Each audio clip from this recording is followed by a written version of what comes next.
Ladies and gentlemen, boys and girls, human beings of all ages, welcome to Vibrations with Vito. I am your host, Vito. This is episode 78. I feel pretty good today. The weather is starting to get cold and I'm not ready. But spooky season is over and it's my time to shine. I'm going to skip past Thanksgiving. We're going right to Christmas. Merry Christmas, everybody. I was walking around the house singing jingle bells, jingle bells. But yeah, I hope everyone had a good Halloween, safe Halloween.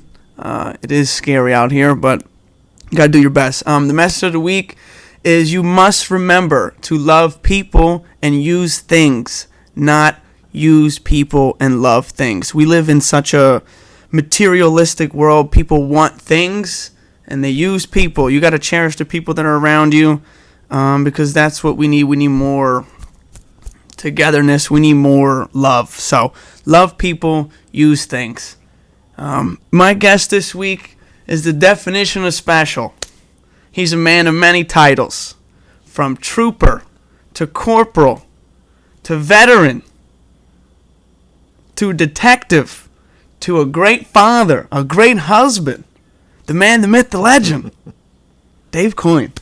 How are you? How you doing? I'm doing excellent. Good. That's great. That's good. That's good. Every day I'm alive is a good one. That's right. That's right. First thing when I wake up, I just say thank you, Lord. Yeah. Because he didn't have to do that. No. He woke me up, woke you up. I appreciate you for coming on. No, I appreciate being here. Before we really do get started, I want to say shout out to your lovely wife for, so to speak, throwing us the alley-oop. Yeah. For doing this. So thank you, Mrs. Coyne, a.k.a. the greatest kindergarten teacher of all time. If you haven't seen that episode, it's episode 70, which is on all platforms, YouTube, Spotify, Apple. Check that one out. But appreciate you for being here. Yeah, she kind of voluntold me to come. She did. She did. Off camera before we recorded, she was like, "You should get my husband on." I was like, "I mean, if he's willing to come, I'm definitely willing to have him." So yeah, we're here now. I appreciate you. And you brought me a bottle of wine. You didn't have to do that. Yeah, Italian too. That's right. That's how we do it over here. I appreciate it. So we're going to open it with our trusty wine opener. Shout out to our sponsors of the show providing me with this. La Duca Pizza, best pizza in New York, period. 718-859-1501. 718-859-1501. 14 Newkirk Plaza, Brooklyn, New York. The best. Simply the best. So, appreciate you. Appreciate you for bringing this. Mm-hmm. Oh, wrong way. Time out. Okay. Nice. Time for the pour.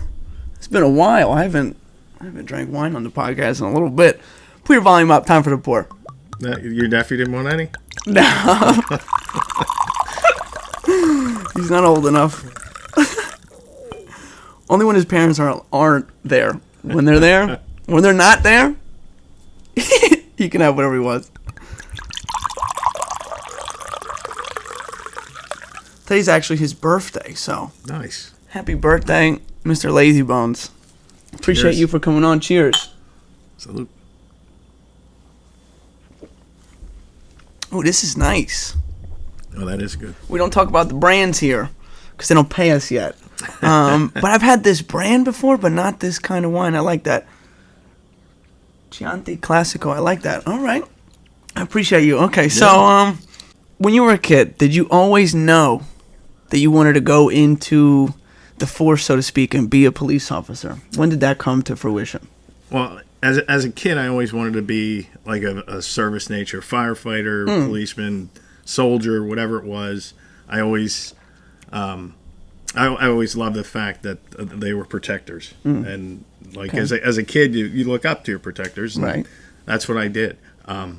My dad actually ran the liquor store here in Fairless Hills for years. Nice. When it was at Big C. Okay. And then it moved over to Dion Square. And a couple times, me and my brothers would help out at the store at Christmas time because you may not remember this, but for the bottles, they used to have a price sticker that was very small, and all the price stickers were on the top of the bottles. So it was very awkward to get the stickers on there. Okay. So at Christmas time, when they sold the most amounts, my dad would bring us in to help do the price tags on the bottles, and his workers would enjoy that we would do that because they were like, "Oh, thank God, we don't have to do that." Right. And a few times when we went with him, the store was broken into, and there were guys in the store, but they had like drunk themselves to stupor, and he would tell us, go out to the car, I got to call the police. Police would come, they'd arrest the guy who's passed out, who drank the alcohol that he stole, and take him out. And I was always like, and the cops were always great. Like it was usually Bristol Township guys, and they were like, "Hey," like they got to know us by name because they saw us there so much. Right. And it was just like they were just great people, and I think that like built the foundation for me. Because when you're young, your impressions are the people you meet. Correct. Because in today's society, you have social media, the worst, the TV, and like all those impressions aren't good ones. So that's why I like talking to people. And I thought, and I thought I did fairly well through my career as a state trooper, as a Bucks County detective, and now I do insurance fraud for Erie, because I can talk to people and level with them. It's I always say they're not bad people; they make bad decisions. So like even the worst offender or criminal, they're decent people underneath, but they're making bad choices. So I would kind of argue that to say if you are repeatedly making bad decisions, I think that classifies you as if you repeatedly make bad decisions, I can see that, right? Because and you do see that, right? Right, and that's what I'm referring to, the people that do it over and over again, because evidently you're not you're not learning, and you're not attempting to be a good person. So you're right though. Some people just make bad decisions. They're in the wrong place at the wrong time. That thing. But is it fair to say that when you were young and you were playing cops and robbers, you were always the cop? Most likely, I was always the cop. All right. I was the good guy. Okay. And then, from there, I went to St. John's, the Evangelist, which was a great upbringing there. Went to Egan, graduated Egan in '86. Tower of Strength. Yeah. Played, and it's great to see their comeback. It's great to see the Fields. The ice hockey team's back this year. They have a hockey team again. Yeah, they started ice hockey again this year. Mike Deflin, great guy who.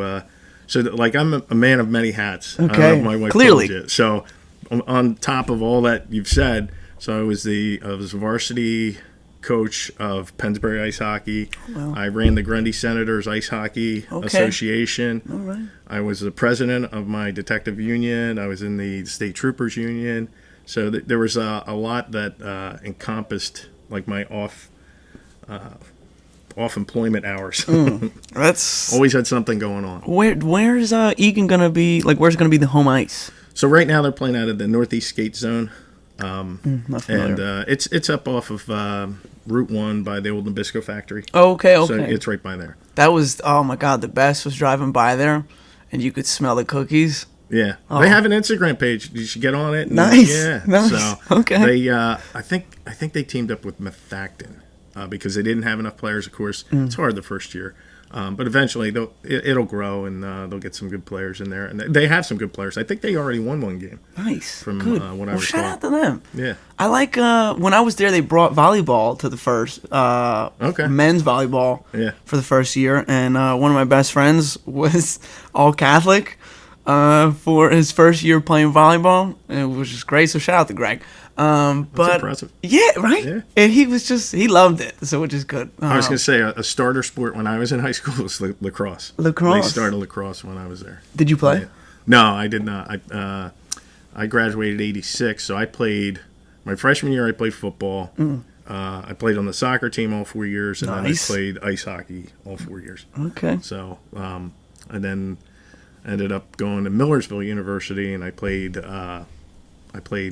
ice hockey there for 3 years, and then that was my transformation into real life because I wasn't doing so well in college, and I felt bad spending my parents' money. Where, like, I look good man. I look nowadays. Some of these kids are like, they're on the cusp of failing, but they're like, they'll still go through it because that's all they're not looking ahead at the future. So I looked ahead at the future. I joined the Marine Corps. Ended up, guy Bob McCauley went to Millersville with me. Great guy. We both joined at the same time. We ended up in different units, but I was in a reserve unit, so I was still going to college, but at the time was the Gulf War. And I can still remember it was right around this time. It was right before October. It was like, I think it was the second or third week of October, and I was staying with my one good friend, Tad, who we're still friends to this day. He was from Greensburg, a golfer, wrestler, great guy. Shout out to Tad. Yeah, so I was staying with Tad, and I get a phone call, and it's the gunnery sergeant, and he's like, pack all your stuff. And I'm like, nah, we don't have drill for like another month and a half. He's like, no, this isn't a drill. We're going to go over. We have to go down for training in North Carolina. I was like, that's when reality kind of hit. I'm sure. I was like, what? I'm going where? Yeah. And then we ended up going to North Carolina, Camp Lejeune. We trained. We learned a lot of the Arabic culture and some of the sayings of, how to get them to surrender, stuff like that. And so it was like so that was like November to December 31st. December 31st. Wow. We actually shipped out on New Year's Day to go to Saudi Arabia and took a commercial flight over, and all our stuff was packed. So it took pretty much 2 months to pack everything, get your training in. It's not, and people are like, oh, 2 months is a long time. It's not a long time. No. It goes really quick, and it did go really quick. So this was, what year did you... So that was 91. 91. And I had been in the Marine Corps since the date I graduated boot camp is so easy because it was 8/8/88. Oh, look at that. Yeah, so it's 8. 8 has been one of my favorite numbers. Good. There you go. Mine's half of that, 3. My last soccer team that I played on, we got to pick. We started a new team, and I was like the third person or fourth person to pick a jersey, and the kid in front of me picked 3, and I was so irritated because always that was my number. So then I was like, you know what? If you put a 3 on the other side, it's an 8. So let me get the 8. I like the number 8. So you're a Harper guy then, huh? Yeah, I love Harper. Oh man, let's not. I'm trying to have a good time. We're over here talking about the Phillies now. I watched last night's game towards the end, and I was just like, we should be here. And I think we could have beat Texas. Yeah, I definitely think so. Yeah. It would have been more competitive, I think, than that series was, because Arizona got outclassed, but they beat us, so, I mean, we beat ourselves. Oh, I don't want to do this right now. Okay, so you're on the plane. You're headed to Saudi Arabia. What's in your mind? Are you ready for what you're about to see, or are you still trying to be like, no, it's this is all, I'm prepared for this stuff? Like, it goes in waves. Because as you're alert and active, like typical Marines are like, let's go, it's on, it's our time to shine. We're gonna do this. And then when you get like kind of a lull and you're tired and you're by yourself, you're like, what am I doing here? And that's when reality kind of sets in. And though it's great, like at that time we didn't have the cell phones, we didn't have that kind of communication. So letters. So my family and friends were writing like on a regular basis, which was cool. And like the USO, which is a great organization, and I always tell people, like, you want to donate to help soldiers, donate to the USO, because they help the soldiers when they're, when nobody else is there for them. Like, they take care of them for parties on like Thanksgiving, Christmas. If somebody's struggling and maybe they need a flight home for a loved one that died, they take care of it. That's great. It's a super organization. But during the Gulf War, they set up these little stands kind of like this, and there was a video camera. Remember the big ones? Yeah. There would be one on the other end, and basically you sat and said, like, basically it was a message to your family, like, hey, I'm doing great. We were in Alderman, and there was this huge pool, and that was where we went for recreation, because when the war was over, we basically were packing up all our stuff, getting ready to go. There wasn't much to do besides run, work out, and go to the pool. So we would go to the pool, then you could send a message to your family, you give them the address, they send the VHS tape to them, and it was funny because I had gotten back, and my parents had just gotten the VHS tape like 2 weeks before I got back. I'm like, what? You just got it? Because again, Right. we don't have we didn't have the technology we would do now. So. It's a lot slower. But it was super cool. Everything was more personal though. Now it's like, definitely. I can call my uncle who lives in Italy and he picks up and within 30 seconds. Yeah, and like even 10, 15 years ago, even if on a cell phone, you were getting charged, through the teeth to make a call. Now you have like WhatsApp and all these different apps, and you're calling for free. Like our son Connor is in Okinawa. Shout out to Connor. So yeah, he just got promoted to Lance Corporal yesterday. So he's. How does that make you feel? You're really proud of him? Stoked. Oh, that's awesome. Yeah, like following in his dad's footsteps, and though I never went to Okinawa, but Kira was also there. Yeah, Kira. Is she still she was there? in northern Japan, Oh, so she okay, was okay. up by Tokyo, and I always I want to say it's Yokosuka. I always butcher the name. It's okay, but it's a Navy base, and it's an hour south of Tokyo, and Okay. We had gone to visit her last April, actually this past April.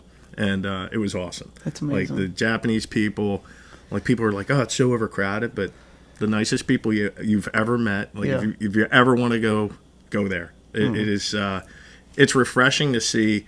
We had talked to some local people there. There's no drug problem because That's amazing. They don't allow drugs on the island. It's not a big theft problem. It's like they have a very clean society. Like tattoos, they have beaches where you can't go on the beach. If you have a tattoo, Wow. So I wonder why that is, because tattoos aren't the worst thing in the world. I know a lot of cultures frowned upon it. Specifically, my parents. If I came home with a tattoo, they'd be disappointed. I'm not gonna say they'd disown me. Yeah. But they'd be disappointed. Over there, it was gangs. Yeah. Because a lot of the Okay. gang members have tattoos, so that's why they didn't want them on the beach. So they had to go to their own beach. Was that your first time in Japan? It was, Nice. and I gotta say, it wasn't what I expected. I expected kind of like third world country. And their technology over there, because people were like, "What about eating?" Like the menus and stuff like that. Yeah. Every place you went, American menu, Wow. Japanese menu. Wow. That's They kind of They cater to the English. You think a lot of you think there's a lot of tourists in Japan? Oh yeah, there was tons. When we went into Tokyo. We did the Sky Tower, super cool, Wow. and pictures from the Sky Tower. It was like house upon house upon house, and it was just for as far as you could see in all 360. I was like, wow, this is you can't encompass how many. I look at it as as a police officer, I would hate to have to protect all these people. Yeah, there's too many. But they kind of take care of themselves, and in just on the street of Tokyo, you bump into somebody, they're like, "Oh, so sorry," Right. my apologies. Here Whatever. it's like, oh yeah, better watch yourself. Yeah. Okay, you be sorry. getting some curse words at you. Of course. It's kind of it's weird that you say that because they embrace Americans post the war that we had, because we kind of there's still some people have a grudge that I'm sure. the Americans are still there Right. and stuff like that, and I get that. we tore their cities apart. You know? Yeah, and it's a shame that human nature works that way. Yeah. But it's funny because I'm going back to college now through Erie, and the class I'm in right now is the ethics class, and it talks about what is the better good. When you look at it, is it better that we, if you're saving people and you're destroying their homes and stuff at the same time, are you really saving them? Because again, and I respect the United States.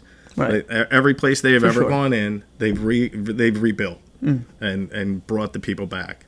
Which there's a lot of you see it in Ukraine, you see it in Gaza, you see who's going to rebuild those places, Right? And it's yeah. It's such a weird, terrible time for majority of the earth right now. It's hard to I've been saying you just got to appreciate every day, because one day they're going to say listen, it's time, and here we that makes me nervous. Do you have that thought we will? I don't want to say World War III because that sounds crazy, but do you think we're heading towards that? We definitely, I think, are unfortunately heading towards something like that. If something doesn't happen sooner than later, because now you have two major wars going on at the same time. And we're helping a side in each one of those wars, right? Which we're always the good guy. Yeah. But again, people aren't looking at us as a good guy either. Right, so, right. They're thinking of us as the devil, and it all comes down to, like, you look at the cultures. It's people's culture. Mm-hmm. I know Muslims, and there are good Muslims and there's bad Muslims. There's good Americans, there's bad Americans. For sure. And it's an unfortunate thing that we have to go through and we have to deal with. But hopefully it all works out for the better. Yeah, hope above all. That's I hope that everybody can just get along. It would be nice if everybody could just get along, but I don't know. It's a definitely crazy time from 2020 to right now.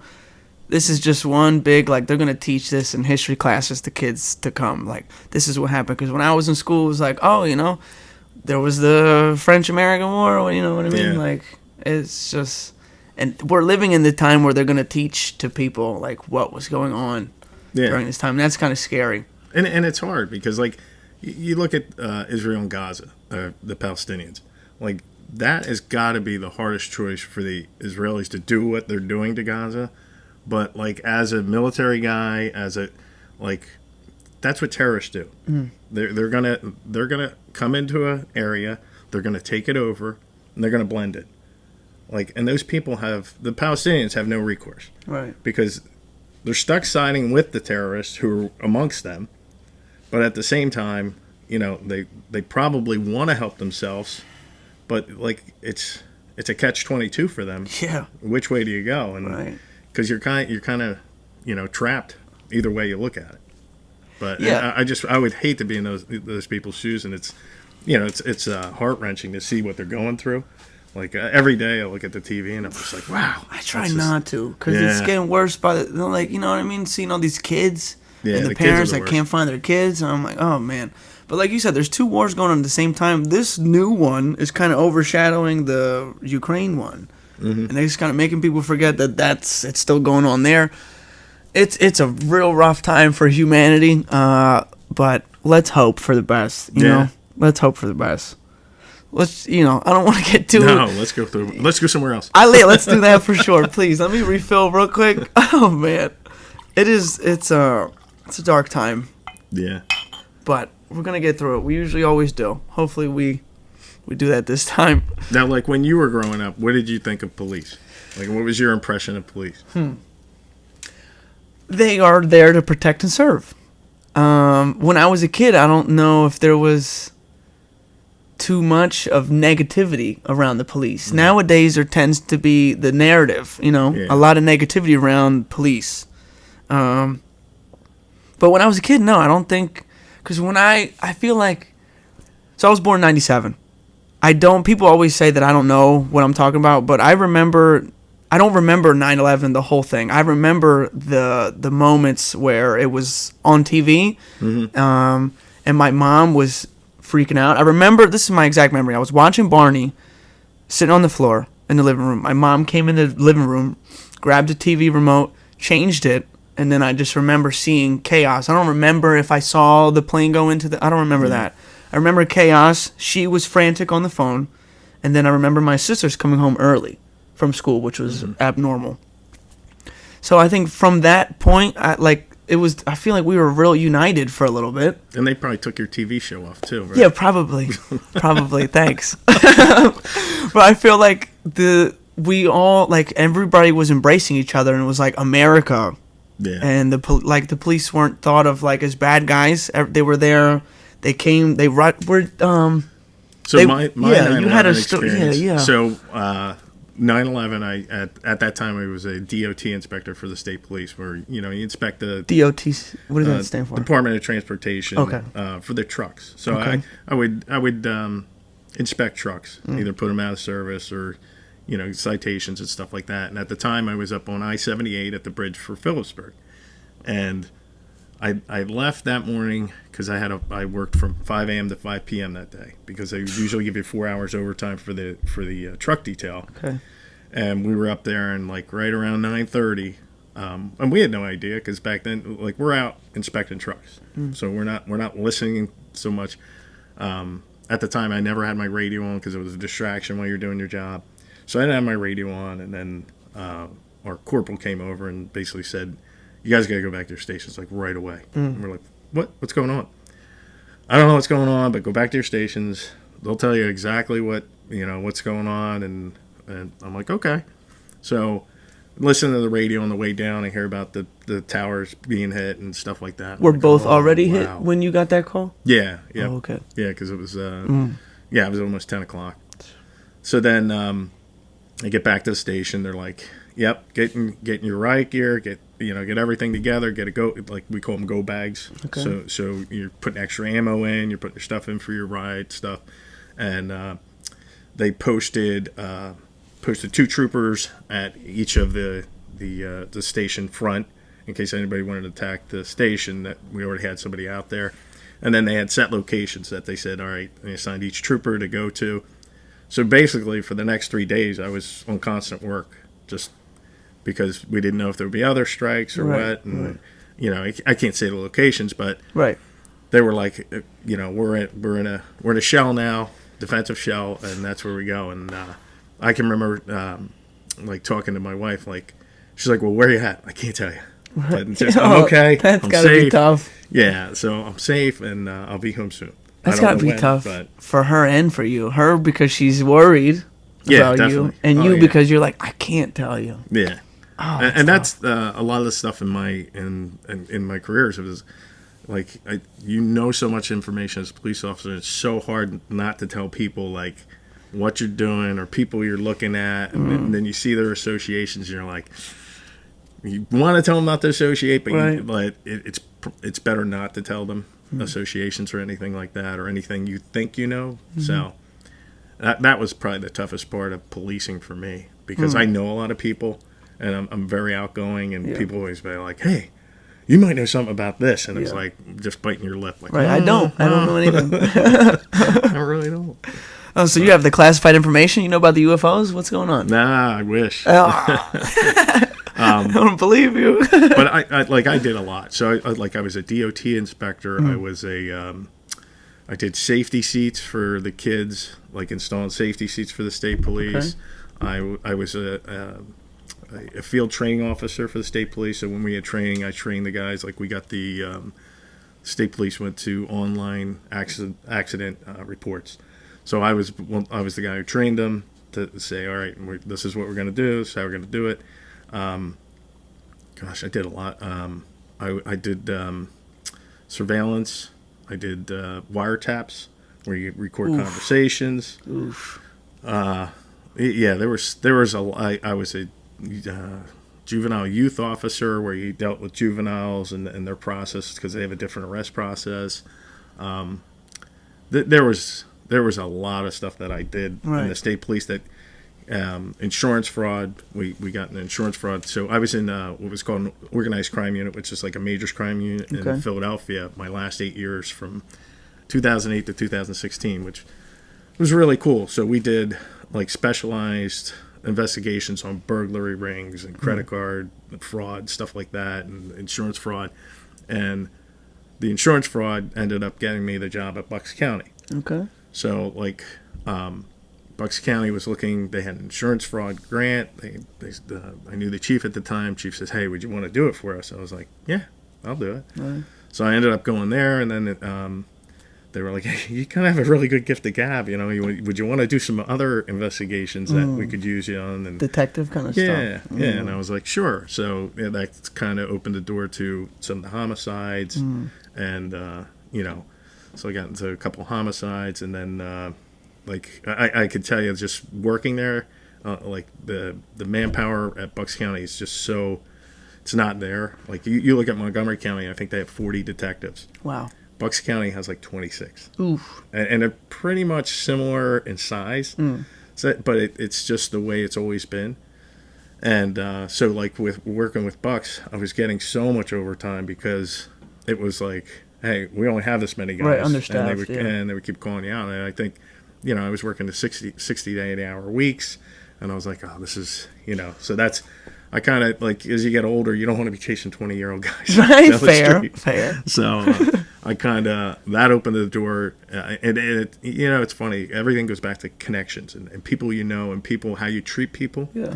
And I've never treated anybody, even the people you don't like, you never treat them with disrespect. Because you never know in the future if they can ever help you. And it's That's like a the gem. best advice I could give. That's anybody. a gem right there. Even if you don't like somebody, don't disrespect them. No, and I like that. Coming back, so one of the guys at Erie was a Philadelphia sergeant who I had dealt with. We had worked cases together when I was in organized crime. And he was now working for Erie, and he basically says to me, he's like, hey, there's a job opening at Erie, and, would you want to come over? So I like him to haw. I'm like, what are we talking about? Like, what's the timetable here? Like a couple months? He's like, 2 weeks. I'm like, what?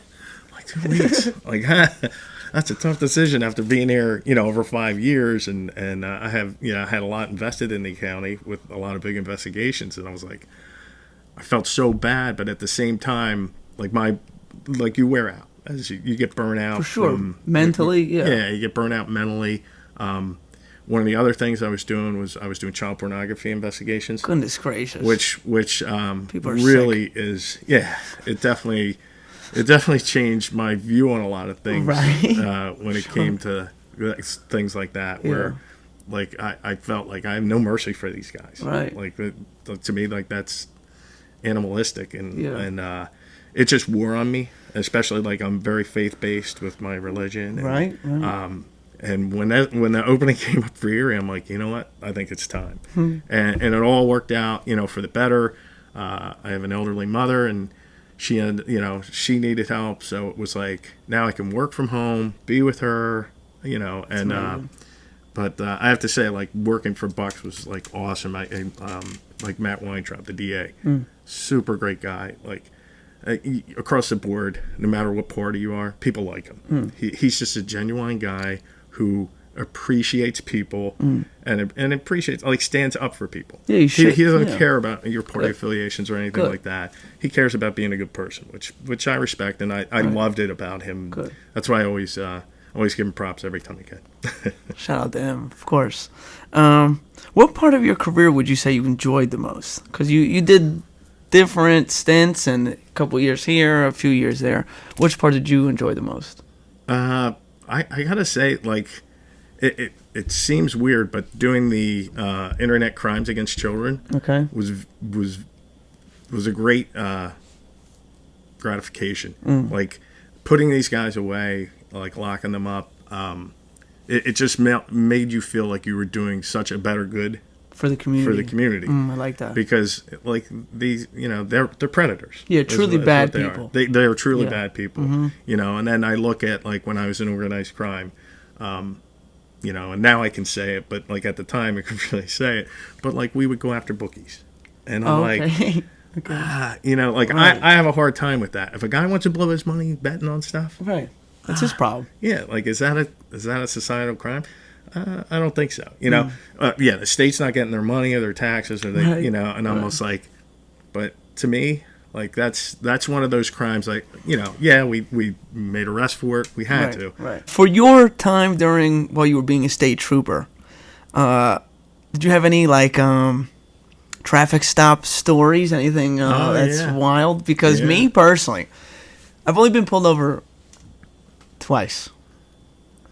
Each time, even though I'm a law-abiding citizen, I don't try to do anything crazy. I'm always like, they're gonna take me to jail.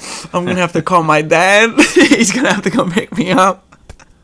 But that's just, it's never the case. You give you the ticket, you get out of here. Yeah. But I'm sure you have some kind of interesting stories. Anything you want to share? Yeah. So April, I think it was April 11th, 1995. So we got a specific date, folks. Yeah, I was. I had just taken, and this is what everybody. If you talk to my friends, my family, they'll say, "Oh, 6 degrees Coyne." Like there's always an association somewhere in there. Okay. So I take what they were calling white line stops, which basically they gave you this class of how to look for drugs on traffic stops and whatnot. So me and my friend, we're running radar, just leapfrogging each other so that if one of us gets a stop, the other guy's there to back him up. I was in an unmarked Chevy Caprice. Oh boy. And I get a guy comes through speeding, like in his Ford Escort, and he pulls over, and he's very nervous, and he keeps trying to reach under the seat. And I'm like, bud, what's under the seat you need? The registration. I'm like, don't grab it then. I'm like, wait a second, the registration's right there. There's the registration. Let me see that and your license. Yeah. And his hands were shaking. I was like, something's up with this guy. Like, it's just not. I just got a sense like this is not good. And you get those senses. Mm-hmm.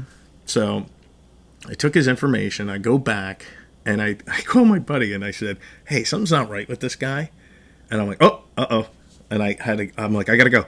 So he took off. Oh boy. So he took off on me. So I call it in, and you call in the pursuit, and I'm like, in pursuit.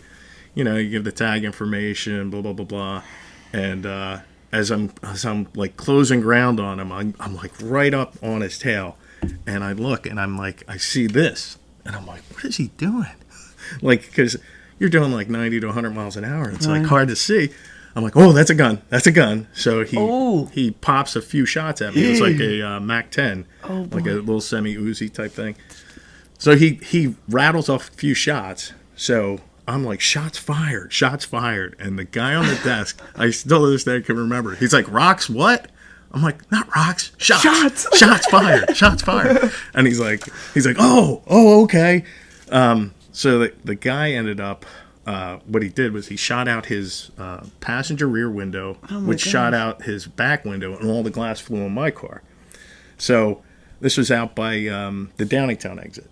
So at Downingtown, he gets off the exit. His car hits the embankment, and it becomes disabled. You're right. So he comes to the stop. I get out of the car. I get him at gunpoint. And Euclid Township sent like 20 cars. Like they had heard it and were headed towards the turnpike. Good. And as I'm screaming to this guy to get down, I'm like, he's going to run.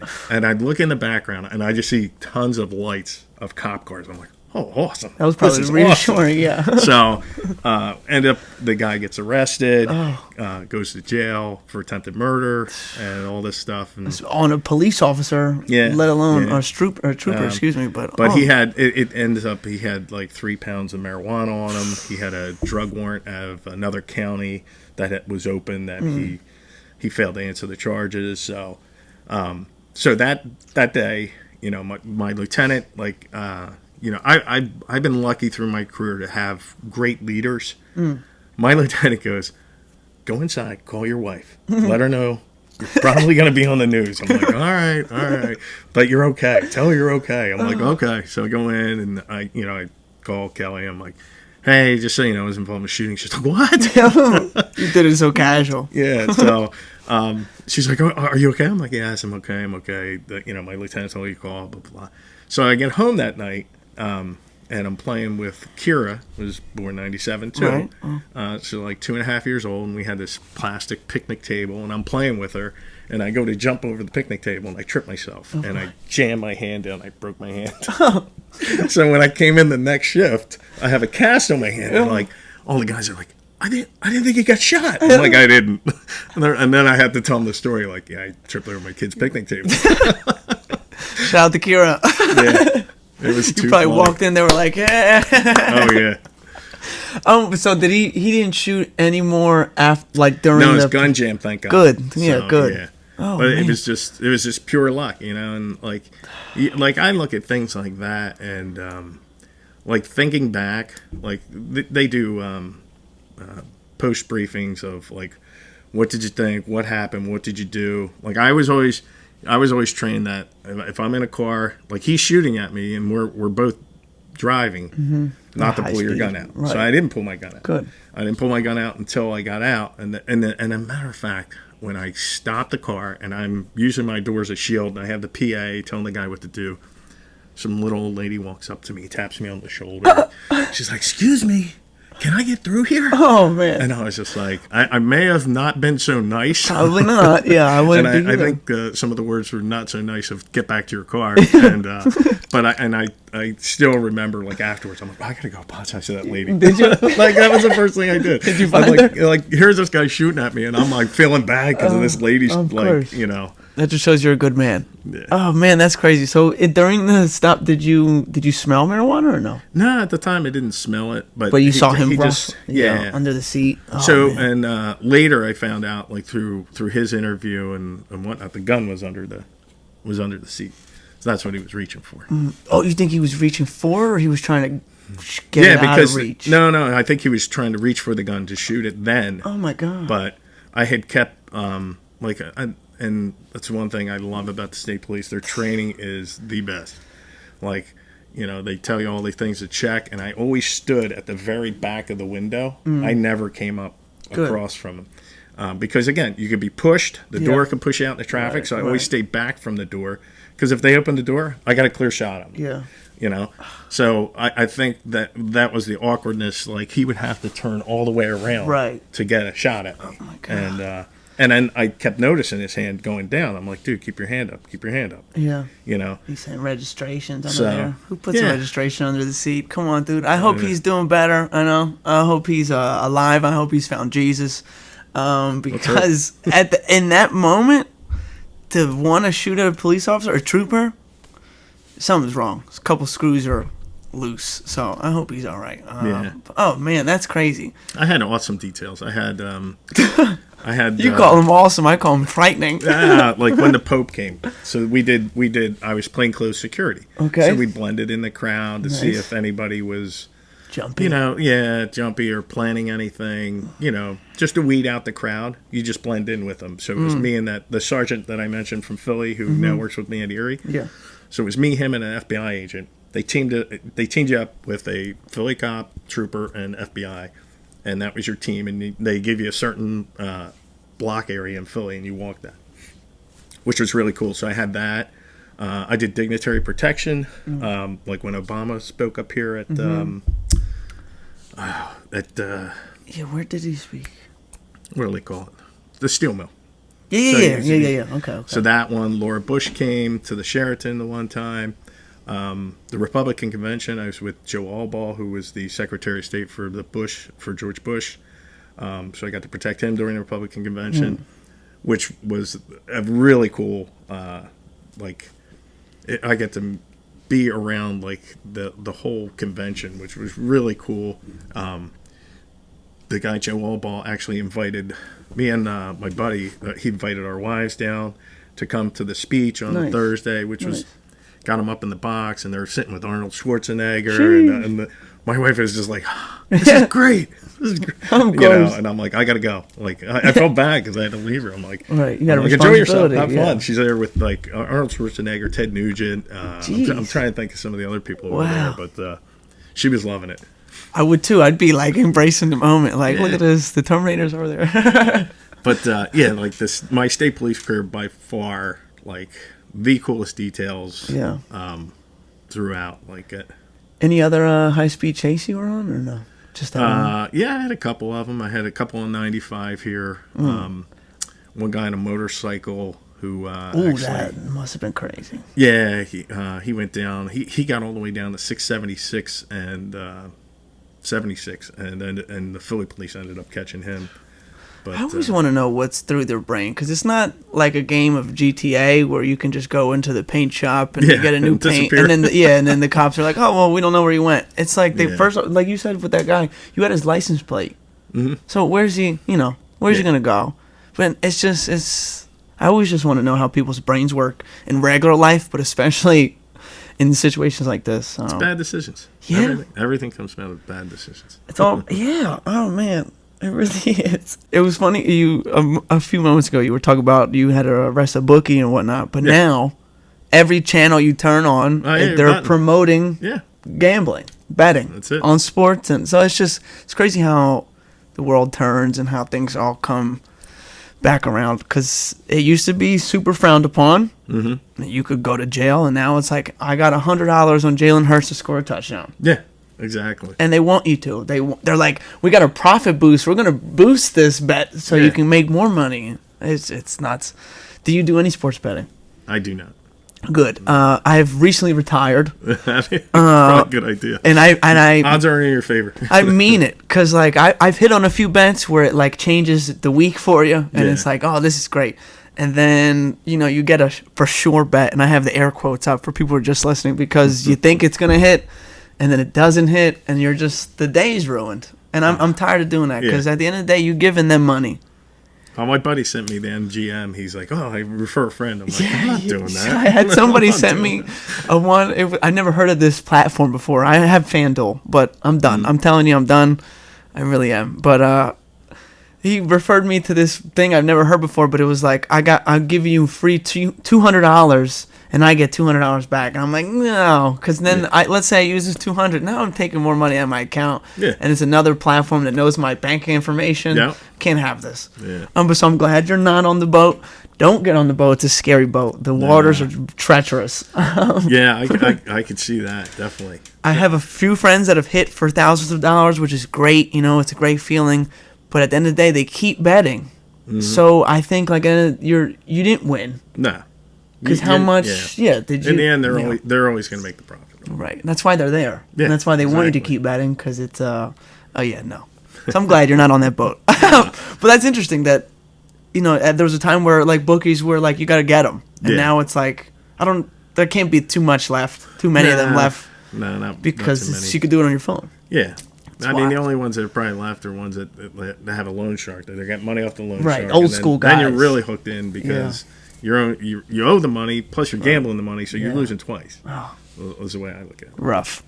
Yeah. Rough. We're kind of skipping along here. I want to say this. I feel like you're a very humble guy. But I want to say this, and I don't want you to. I really mean it. I feel like you are a hero. Oh, you've done a lot. You've helped a lot of people. You've helped get bad people out of the community. Like when you were saying about the child pornography stuff, like those people, they need to go. Yeah. They need to go. They need to get help.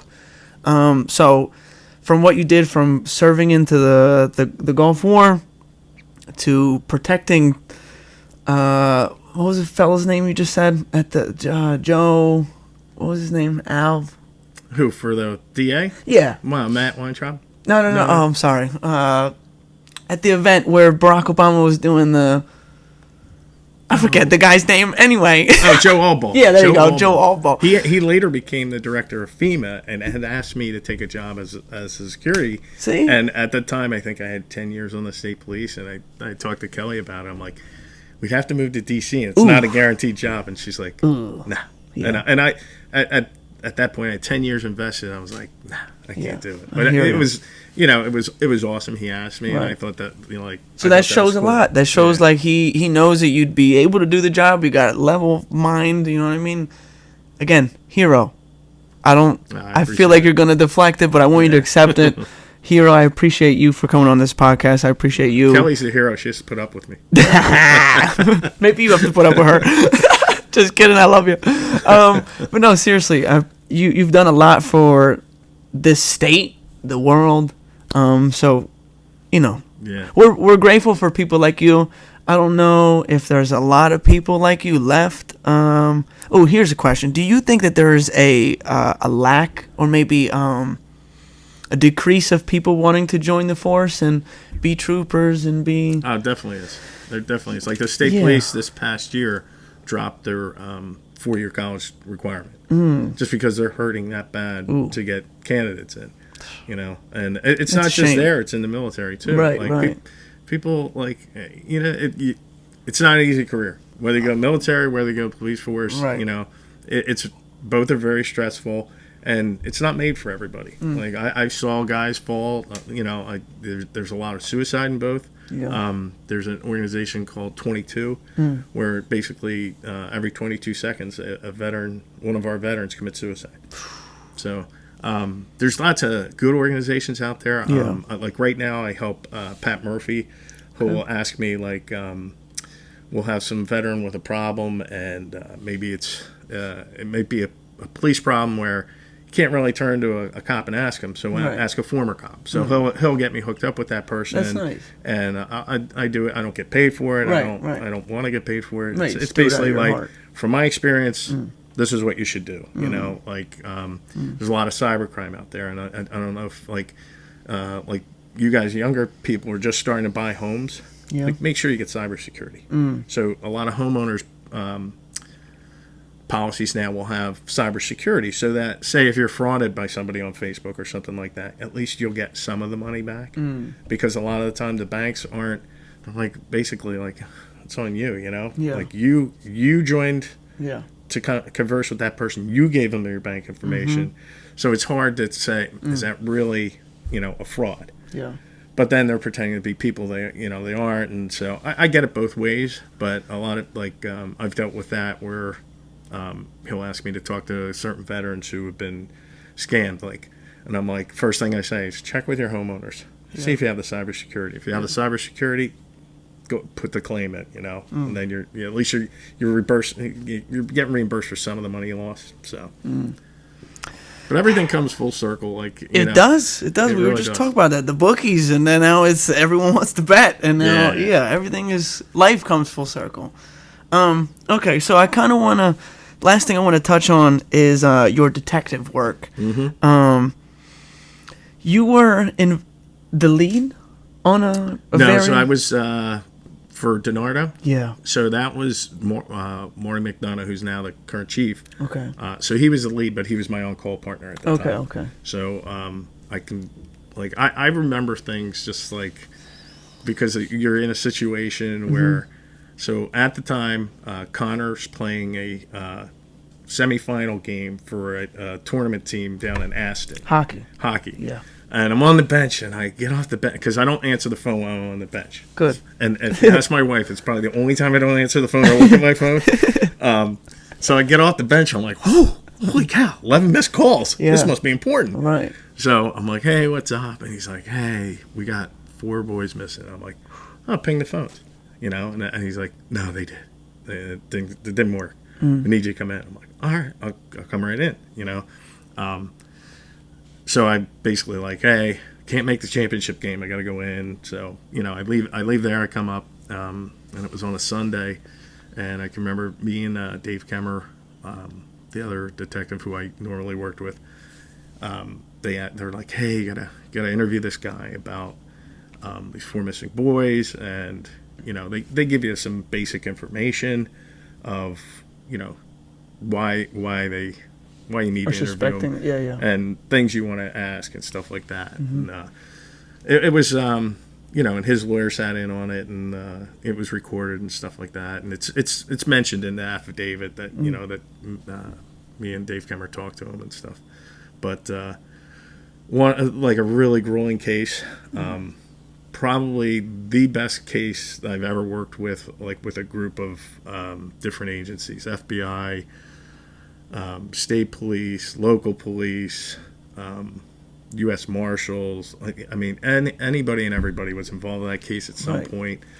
And it was like, it was probably the longest week of no sleep I've ever had, even besides the military, because, you know, we would start 5, 6 o'clock in the morning, go out, do teams, you know, do interviews, do back checking on stuff, viewing cameras, anything and everything to get the people who did this. Right. But that case hit home for a lot of people who listen and watch this podcast. Because I have a few friends that knew one of the victims. It was crazy. I think they were 19 at the time. Yeah, most of them were 19. I think I was 19 when that happened. So, like, I remember my sister texting me, like, are you okay? And I was like, yeah, why? What's going on? I had no idea of the case. And she was just like, oh my God, thank God. And I was like, what? She said she saw the headline, and there was these 19-year-old Bucks County boys missing. And it was just, you know, so she was scared. And I'm like, I'm fine. I'll be home in 15 minutes, blah, blah, blah. So it's funny how, like, people are like, they look at the TV crime shows. They're like, this should be an easy one to solve. Right. Like, they have this. Yeah. It's not that easy. You have to put the evidence together, and you have to prove things. And you can't guess. It can't be, you know, hearsay and stuff like that. And there's so much that goes into it. Like, for the one, for instance, was his cousin was with him. Yeah. So his cousin, when they had come back to Cosmo's house at some point, and like talking to the group, there was a group of people that were at the home at the time. So we had to interview them one by one, and like, it's amazing how it's a puzzle. So you have to look at it that way, and if you look at it that way, it's easier to resolve in your mind and put it together. So talk to the first person. First person's like, yeah, it was his cousin. Do you know his name? No. Do you know anything about him? No. Okay. Talk to the second person. Second person's like, yeah, I think his name's Sean. Okay. We have Sean, his possible cousin. Okay. Write that down. Go to the third person. Right. Third person's like, yeah, he got shot 19 times in Philly. We're like, dude, that's a good one. Right. Because how many people are getting shot 19 times in Philly? So the cousin got shot 19 times? Yeah, he was in a shooting previous to oh my goodness. I think a year. It's hard to say. I think it was a year before that happened, but he got shot coming off a SEPTA bus or something in by the 15th district. So not having your connections, right. Call down to Philly, says, hey, can you look for this case? So while they're doing that, we're still doing our interviews. Talk to another individual. I think his name's Gratz. Okay, so Sean Gratz, shot 19 times. So now you're putting, it's a bigger piece. Right. Later find out it's not Gratz, it's Kratz. Right. Yeah. So then we get with the Philly guys. The Philly guys put a car out front of his house, and then, he comes out, and he approaches the Philly cop. I'm like, yeah, you're here for me, right? And the Philly cop calls back. He's like, hey, he came out to the car. We're like, bring him in. Yeah, right. So he ends up bringing him in, and he's interviewed by other detectives. I didn't interview him, but we were able to. He basically gave us where the guns were, where they hit the guns. We were able to recover the guns, and like the short time, I think it was only a week, where he solved, a huge homicide. 4 boys. 1 week. And of course, we couldn't find Jimmy Patrick, which was very disappointing at the time. But the DA at the time, Matt Weintraub, offered him a deal like, we'll give you the death penalty if you tell us where the body was. And he ended up telling us where the body was. But it's a truly, truly sad case. I actually was just on A&E with it in July. Right. Yeah. I did a little. They did Dark Days of Bucks County. It was called, and it went about the homicides and how, like the Middletown police officer Megan Freer, what a great job she did. The guys from Soulbury, us, like it really was like you look at, to put all that stuff together within a week and have the 2 guys that committed the homicides is huge, because and you just think what you do for the community, like that puts the community at ease. Again, you got them off the street. The families will never recover, and I feel so bad for them for that. But you pray for them every day that they're able to get by, but and hope they do. So, what was what was different about that case compared to other cases that you were assigned to? It's heart-wrenching when you would go up. So the command center was at the farm up there in Soulbury. Okay. So all the parents and all the friends and family were right there at the gate. So they saw us coming in. They would ask you, detective, do you know anything? Do you know anything? Do you know anything? And at times I would stop and talk to a couple of them and say, does this mean anything to you? And there was good information relayed back and forth. And obviously not so much as us giving them information, because you really can't give them information because you don't want to jeopardize the case. So, or give them a reason to go after these guys, for retaliation. For sure. Like that, because that can and will happen. So people are people filled with emotion. You tell them something, they're like, I need to handle this. Yeah, exactly. I can't have that. So. Oh man. So ultimately, the cousin was kind of let you know who, like, led you to Cosmo, kind of? Actually, no. I mean, it was good investigative work on all the detectives that led us to Cosmo. There was, so for instance, there was a tag reader up at, what do they call it? Lahaska Peddler's Village. Okay, wow. So that was an instrumental key in finding out. So on that Friday night, Cosmo's truck goes through, and I think, is it Tom Mijo's car? The car that Tom Mijo's in, whether it's his, I don't remember. But those two go through the plate reader. So that plays an important part, because then you go to were you up at the farm? No. Wasn't up at the farm. Right. It's like, so we kind of, and people were like, why did you call him on it? Why don't you call him on it? It's because you have it. Right. You already know it's a lie. Right. You know it's a lie from that, and then you let them build the lies, and then later on, because and I would always tell, like, it's not like the TV shows. It's not you're not going to get one shot at the guy, and right. I mean, sometimes you do, but generally it's a reoccurring thing. Like, you're going to go back and talk to him a few times. You're going to try to talk to him a few times and hope that he gives you more lies, or That was wild.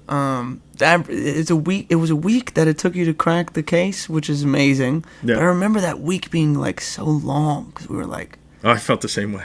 Well, of course, you weren't sleeping as well, but I would say, I think I speak for a lot of the community. We were just like, we just want answers.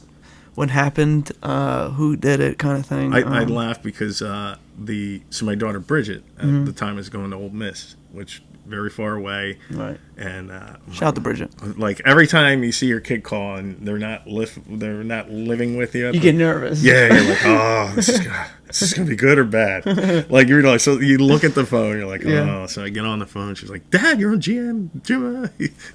Yeah. I'm like, oh, okay. Nice. She's like, yeah, you're walking through the field with a bunch of cadets. I'm like, I am. Oh man. And it was then that I realized, like, wow, this is much bigger than what I thought. Right. It's nationwide. As a detective, like, I don't look at that. Like, you don't look at the glory, the acaccolades. Right. I'm not worried about that. You're worried about solving the crime. You're worried about putting the right people away and stuff like that. And that would, it hit me hard, because I was like, ooh, I'm what? And she's like, you're on GMA. Yeah. I was like, oh, geez. And then, and then the follow-up where I do the A&E segment. That was recent? Yeah, it was in July. July 2023. It's on City Confidential. It's called City Confidential on A&E, and they do the homicide series, and it's called The Dark Days of Bucks County. Okay. You can look it up. I'm like, there you go, at the 24th minute, and where I talk about the Cosmo interview. Okay. Like, because again, he's giving you lies. Right. You're just documenting them. Like, what are you saying? Right. We got it. So then you take that back and you build your probable cause for a search warrant to get in his house, do the search warrant in his house, see if there's any evidentiary value there. And it's, like I said, it's a huge puzzle, because you had his home, you had his truck, you had the crime scene, his cousin, the whole yeah. So, oh man. When you were interrogating him, at any point did you, like, could you see, like, when you were talking about that guy who was he was reaching underneath, like, he was nervous, you said he was shaking, like, did you kind of get that from him, or he was just kind of stone cold? He was like stone cold. He had an arrogance to him that was like that bravado thing. Like, like, you're not gonna get me. You're not gonna get me. That's one thing, like, I've learned to read people over the years. Like, and I told my kids, like, so years ago I took a couple classes on interview interrogation, and it deals with neurolinguistics and when you're talking to somebody, right? And so, like, you can do it with kids, you can do it with your best friend, right? So you set them up over a time period. Who knows? There's no set time period on it. So one of the things you can do is basically, so, like, what's like, Vito, what's your favorite meal? Vodka rigatoni. Vodka rigatoni. Awesome. So, like, you answer that question, I would note to myself, okay, he looked up to the right. Like, and then I ask you, did you rob that bank? I did not. I'm terrified. If they don't know what you're doing, right? Like, and you can't do it like in succession. It's got to be over time. Right. It's got to be when they don't expect it. So you would ask these questions, like, what's your favorite color? What's your favorite? And then, so you're building you're checking to see their eye response and stuff like that. Because, again, each person's built differently. Yeah. Some people who lie are going to look down. Some people may look up. Generally, the thought consensus is if you're trying to answer a question truthfully, you're going to look up. Ooh, okay. But again, right, everyone's different. Everyone's different. Right. So that's why you do a series of questions that you know they're not going to answer. That's why it's good to build, like when you do interviews, you build a rapport. Yeah. Like how many siblings do you have? Right. Who's your favorite sibling? Your mother and dad, who did you like better? Or did you like them both, or what? So you're asking general questions. What's your Christian date of birth? Like, and people, like Christian date of birth, what's that? Right, when I got baptized. Yeah. Exactly. Right. Somebody who's born in a Catholic church knows that. Right. So they're like, oh, my baptism. Other people are like, I have no idea what he's talking about. Right. My Christian date of birth. That's a good question. No, and then, like, do you have a middle name? What's your middle name? Yeah. So you're asking general questions that they're not going to answer. They're not going to lie to. There's no reason to lie to them. So as you're doing that, like, you're noticing everything. Oh, is he fiddling with his hands? Or his feet going a mile a minute? Where's he looking at? Like, generally, when people have a conversation, they look eye to eye. If you're having a conversation with somebody and they're being untruthful, there's not a good chance that they're going to be looking eye to eye. Right. They're going to be looking elsewhere. Right. Yeah, because it's that guilt inside of us where we're like, I can't lie to this guy, so I'm not going to look at him. You know what I mean? Yeah, I hear you. I often say I am the worst liar. There you go. I feel like that's real honest. So I'd rather, even if the truth is going to hurt you, I'll tell the truth, because if I try to lie, I think I wear my expressions on my face. Yeah. So if I was lying, you'd probably be able to tell. You specifically. You were lying. So you said you said your favorite meal is vodka rigatoni. You're a mac and cheese guy. No, I'm not. no, sir. You got the wrong Vito. No, but I wear my expressions on my face. So let's say, listen, I go to church, you know what I mean? I'm a man of God. If I was in that position, I wouldn't even feed you the bullshit. Yeah. Excuse my language. I'd just be like, listen. Give it right up. Yeah, I'd be like, you know what? I did it. I'm so sorry, Yeah. But I wouldn't be able to even string along a couple of lies. I'd be like, God, they got me. Yeah. Why I'm here is they got me. And it's interesting enough that you say that, because if you go back and listen, and it's online, Cosmo, when he admits to killing and how they were killed and stuff like this, he's so callous of how he describes it, right. kind of like chuckles. Proud kind of thing. Like, yeah, it's as a chilling. Like, just as a human being, it's disgusting. For sure.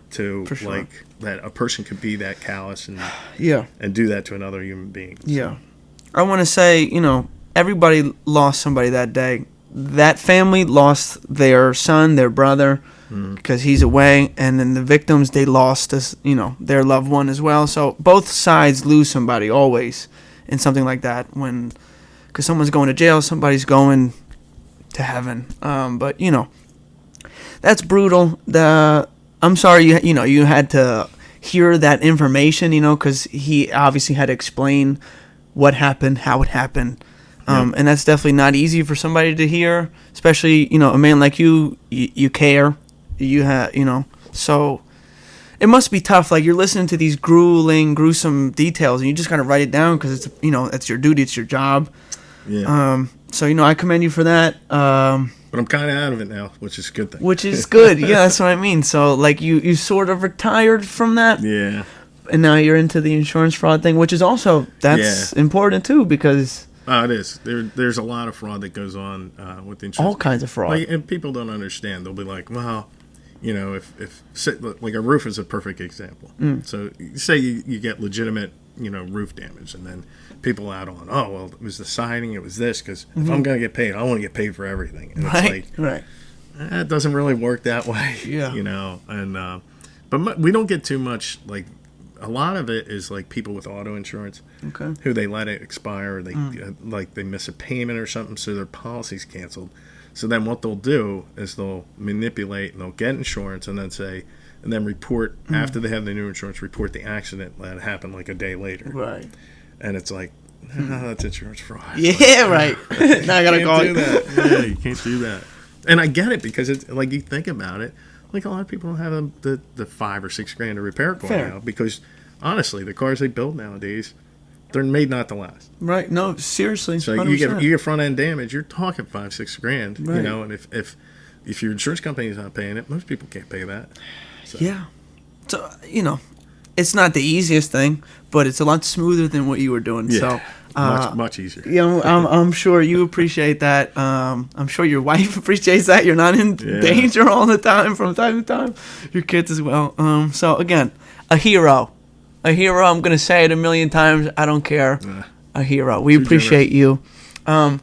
We were kind of talking about some dark things, but we're gonna lighten it up here. So we're gonna end the show with my favorite segment. This is called Riddles with Vito. So we do riddles. There's no right or wrong answer. Actually, there is. But you know what I mean? Like, the way you think is not right or wrong. Some people are scared to say their guesses. Whatever comes to your head, I want you to say it. So, let's see. I haven't done one of these in a while. I'm terrible with riddles. It's okay. Great. It's all right. Okay. We were kind of talking about... Ooh, wait a minute. Do I want to do this one? Yeah, you know what? Sure, let's do it. So we were kind of talking about the Phillies earlier. So here we go. Riddles with Vito. Why is a baseball team like a cake? Why is a baseball team like a cake? Well, that's a good one. Go Phillies. We need a World Series. Let's turn it around. Why is a baseball team like a cake? It's gonna has to do something with Al. But I can't figure it out. I'm mute. Why is a baseball team like a cake? I thought you were gonna say it when you were. I'm gonna kick myself when I hear it. Are you throwing in the white flag? Yeah, I'm still. All right, it's all right. See, look, nobody's looking at you different. We still appreciate everything you've done. You're still a hero. Don't worry about it. Why is a baseball team like a cake? They both need a good batter. But I was thinking out. When you said, they both need I thought you were about to say batter. But it's all good. You need a good batter. You need a Bryce Harper. Yeah, the Phillies needed that. But you need oh my goodness. The problem with that, everybody was trying to swing for home runs. Yeah. Game 6 and 7. I think because of Game 2, when that was coming too easy. I agree entirely. And then some of the decisions Rob Thompson was making, like pitching wise and stuff, probably should have took out Rojas a little earlier. He's a great fielder, great outfielder, but he's just got to work on the bat, Yeah. He needs a good batter. He needs the good batter. But so there you go. Riddles with Vito, again, another one for me. Yeah. Another help. That was a good one. Jeez. I thought it was a little corny, but I'm glad you didn't get it. It makes me feel better. So I want to say I appreciate you for taking the time out of your life. Glad to be here. I appreciate that. I think it's awesome when, like what you're doing and like you're bringing different people on, their different experiences, because like everybody doesn't view the world the same way. Not at all. Like when you get to hear, each individual, positive and negative, put it out there, how, how they see things. It's On this show, I like to just emphasize the positivity because I think there's a lack of it.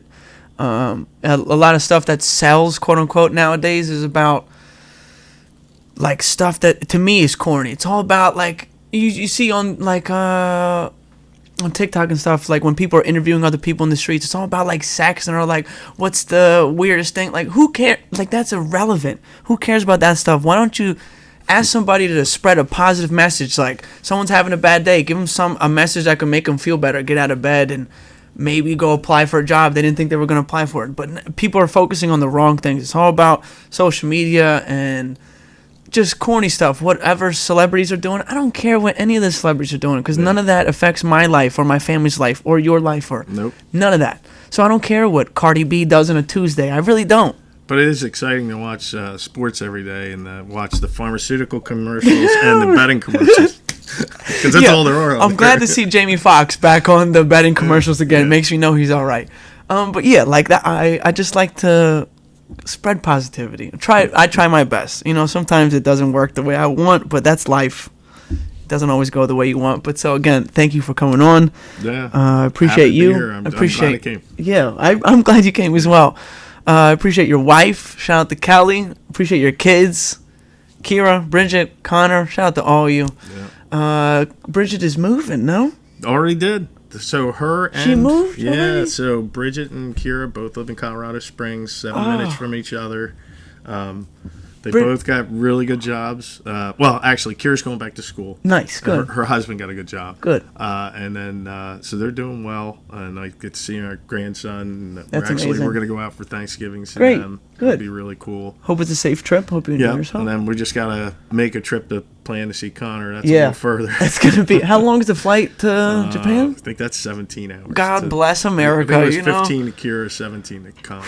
So, yeah. Oh, man. You gotta cut that trip in half and go to Italy next time. Yeah, definitely. I saw your Instagram in Italy. Now I'm dying to go now. Yeah, I would recommend Sicily, just because the beaches are so close. Because some people, the one guy who visited my cousin's friend is his cousin, and he lives in Bergamo, which is up north, but there's no beaches around.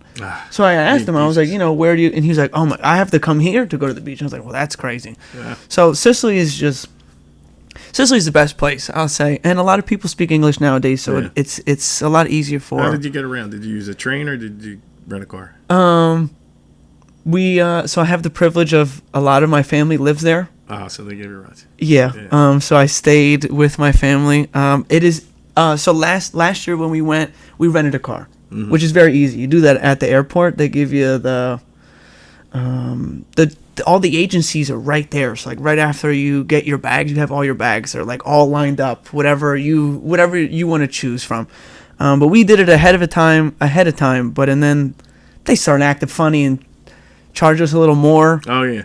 But it was all good. So we go to Ireland, and I always get volunteered to drive. Yeah. And it's the weirdest thing driving on the opposite side of the road. And in Ireland, they do that? Yeah. So they drive on the opposite side of the road. And the first thing, like when you get in the rental car, there's a basically sticker on the thing. It says like drive on this side of the road, and there's an arrow.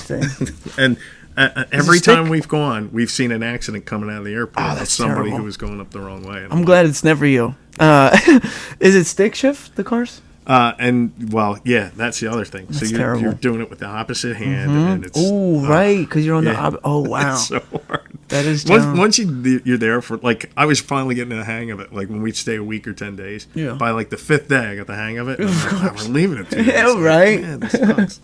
Yeah. I would say if you do go to Italy, don't go for 1 week. Yeah. Because you're not going to want to leave after that. So I would say 2 weeks is enough. Venice is I want to go to Venice. So I want to too. I've never been anywhere other than Sicily, just because all my family is there. Like majority of my family lives in Italy. I just like, to me, like Sicily. It boggles my mind that Venice is like in the water. Yeah, like, beautiful like that. Yeah, it's wild. Yeah, they're blessed because Side note, all my family they're jealous of us living in America, and I always say, why? Wow. I'm like, everyone wants to come here to take a vacation. Nobody goes, let's. So I always say, like, when you come here, what am I gonna do? We're gonna drive to New York. I'm gonna show you Empire State Building, and we're gonna see the trees and Christmas. Their buildings have been there for centuries. Right. Like that is the coolest thing. Right. Yeah. They do it right over there. Europe is just. I wanna experience a lot of Europe. Before we sign off, real quick, top 3 places you want to visit in the world. Obviously Venice is one. Okay. Germany is another one. Okay. And then Iceland, because Bridget went to Iceland. All right. And I thought it was like she sent the pictures, and I was like, that is the coolest place. It really looks amazing. Yeah. It doesn't make sense to me that Iceland is beautiful, all green kind of, and then Greenland is all ice. They did that reverse. They messed it up. Yeah, they did. Yeah. Okay. But like she got she climbed into a glacier, and wow, it was so cool. But she went with my niece, and the two of them, they ended up meeting these bartenders and having the best time. And I'm almost like, that kid's living her best life. Yeah, that's what we got to do nowadays, because you don't know. You really don't know what the week ahead of you has in store. So that's the message. Live your best life, I believe your daughter is moving in with one of my good friends, Sophie. Yeah, Sophie goes out next week. Shout out to Sophie. Yeah. I'm gonna see her later today. So out there next week. Yeah. So shout out to Sophie. I know she's watching. She was really excited that you were coming on. She's like, "No way!" Yeah. It's like, "Yeah, he's the best. Can't wait." They're actually if you look at Colorado Springs, they're in the northeast corner. They're actually up by the Air Force Academy, and then they can look out their apartment, see the Air Force Academy, and then over that is Pikes Peak. Nice. So, and we did the Pikes Peak tour. If you ever get out there, you got to do it. It is the coolest thing. Pikes Peak. All right. Yeah. I'll keep that in mind. So again, thank you. No, thank you for having me. It means a lot. Awesome. Appreciate everyone who's watching or listening. It means a lot to me. I hope you enjoyed this. See you next week. Ciao for now. Take care. Boom.